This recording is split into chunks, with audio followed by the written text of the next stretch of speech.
S, வீடு, schools, hotels, store room இங்கெல்லாம் partition wall கட்டணும்னாலும் இப்போ பில்டிங் போனஸோட first choice Renocon Rapid Wall Panels. மக்கள் குடியிருக்கிற பகுதி, பள்ளிக்கூடம் அமைந்திருக்கிற பகுதி, பேருந்து நிலையம் அமைந்திருக்கிற பகுதியில் தொடர்ந்து புதுச்சேரி அரசாங்கம் இதுவரைக்கும் 4 மதுபான கடைகளை திறக்க அனுமதிச்சிருக்காங்க, ரெஸ்டோ பார் உள்பட. இப்போ அங்கே மதுபான கடைகள் தொடர்ந்து இருக்கிறதுனால அந்த பகுதியில் வாழ்கிற மக்கள், இளைஞர்கள் உள்பட பெரியவர்கள் வரைக்கும் தொடர்ந்து அந்த மதுபான குடி போதைக்கு அடிமாகி சிறிய வயதிலே இறந்துடுறாங்க.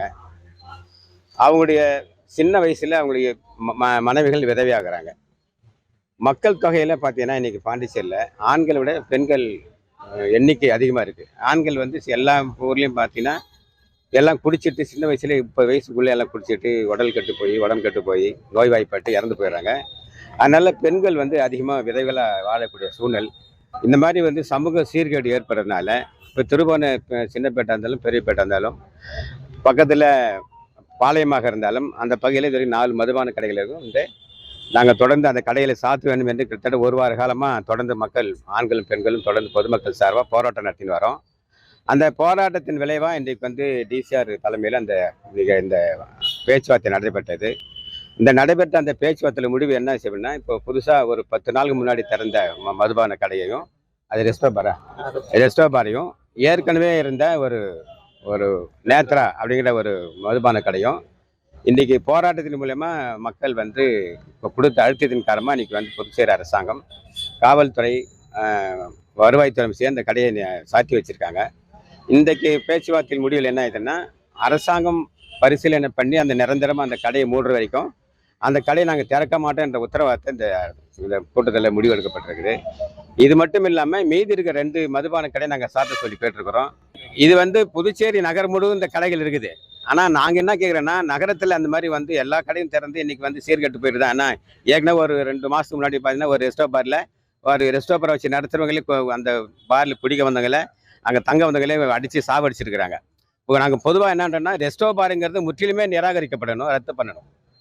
மதுபான கடைகள் இருக்க அதிகமாக இருக்குது தவிர இது ஒன்றும் குறைச்சப்படலை. இந்த அரசாங்கம் இந்த மக்களை ஆளுவதற்கு தேவையான நிதியை ஒன்றிய அரசாங்கத்திலிருந்து மாநில முதலமைச்சர் போய் அங்கே கேட்டு போராடி வாங்கணும் வரணும். ஆனால் அதெல்லாம் போகாமல் அங்கே போய் ஒன்றிய அரசாங்கத்திட்ட இவங்க பாரதிய ஜனதா கட்சி கூட்டணி வச்சு அங்கே ஆட்சி நடக்குது. அங்கே போய் இந்த கூட்டணி ஆட்சி அரசாங்கத்திட்ட போய் இல்லை மோடி கிட்டையோ அல்ல அமித்ஷா கிட்டையோ நிர்மலா சீதாராமன்கிட்ட போய் புதுச்சேரி அரசாங்கம் தேவையான மக்களுக்கு என்னென்னலாம் திட்டங்கள் இவங்க கடந்த தேர்தலில் அறிவித்தாலும் அந்த திட்டங்கள், அந்த கோரிக்கைகள்லாம் நிறைவேற்றணும்னா ஒன்றிய அரசாங்கம் பங்களிப்பு இருந்தால் மட்டும்தான் செய்ய முடியும். ஆனால் அந்த பங்களிப்பை கேட்டு பெறாமல் அங்கே போய் அவங்ககிட்ட நிதி உதவி கேட்காம இங்கே தொடர்ந்து ஒவ்வொரு தெருவுக்கு 50 கடை 100 கடையை திறந்து அந்த மக்களை குடிக்க வச்சு அந்த குடியில் வர வருமானத்தை வச்சு மக்களுக்கு ஏதாவது முடிஞ்ச அளவுக்கு செய்யணும்னு நினச்சி முடிவு பண்ணாலே தவிர, ஆனால் அந்த மக்களுக்கான தீர்வு என்னன்றது இந்த புதுச்சேரி ரங்கசாமியாக இருக்கட்டும், இல்லை பாரதிய ஜனதா கட்சி கூட்டணி கட்சி யாரும் எந்த விஷயத்தையும் யாரும் முடிவெடுக்கலை.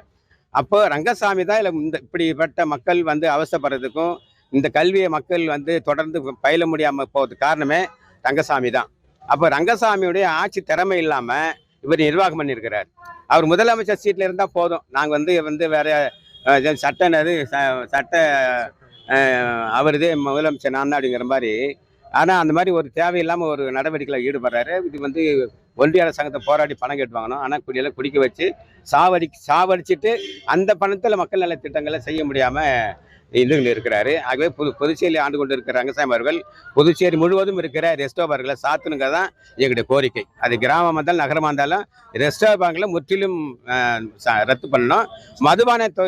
மதுபான கடைகளை அதிகரிக்கிறது எண்ணிக்கையும் குறைக்கணுங்கிறத இந்த நேரத்தை நாங்கள் கேட்டுக்கிறோம்.